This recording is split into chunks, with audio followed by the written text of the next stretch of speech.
কার কার আমার মতো এই বদ অভ্যাসটি রয়েছে সেটা জানি না। তবে আমি ২০ বছর বয়স হতে চলেছি। আমার এখনও এই বদ অভ্যাসটি রয়ে গেছে। মানে সারাদিনে অনেক কিছুই খাই, তবুও সন্ধ্যাবেলায় কিছু দোকানের জিনিস না খেলে আমার ভালো লাগে না। না পড়তে মন বসে, না অন্য কিছু করতে মন বসে। মানে সন্ধ্যাবেলা হলেই কিছু না আমার লাগবেই। তাই বাবার থেকে অনেক বলার পর ৳১০ নিয়ে বেরিয়ে পড়লাম আমি দোকানের উদ্দেশ্যে।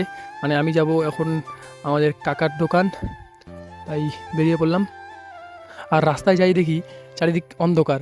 কালকে জ্যোৎস্না পড়েছিল, আজকে মেঘের জন্য আর জ্যোৎস্না পড়েনি। মানে মেঘগুলা চাঁদকে ঢেকে রয়েছে। আর কি করা যাবে, এই অন্ধকারের মধ্যে লাইট জ্বালিয়ে যাচ্ছি। পিছন থেকে একটা টোটো আসছে, আর টোটোর আলো করেই যাচ্ছি। তারপর টোটোটা আমাকে পেরিয়ে চলে গেল। যাই হোক, যাকগে আমিও দোকানের কাছাকাছি চলে এসেছি। আর যেতে যেতে দেখি যে কে যেন জমিতে জল দিচ্ছে, মানে ধান গাড়ছে, ওখানে জল দিচ্ছে, কারণ ভালো মতো বৃষ্টি হচ্ছে না, এই জন্য শুকায় গেছে। তাই মোটর দিয়ে জল দিচ্ছে।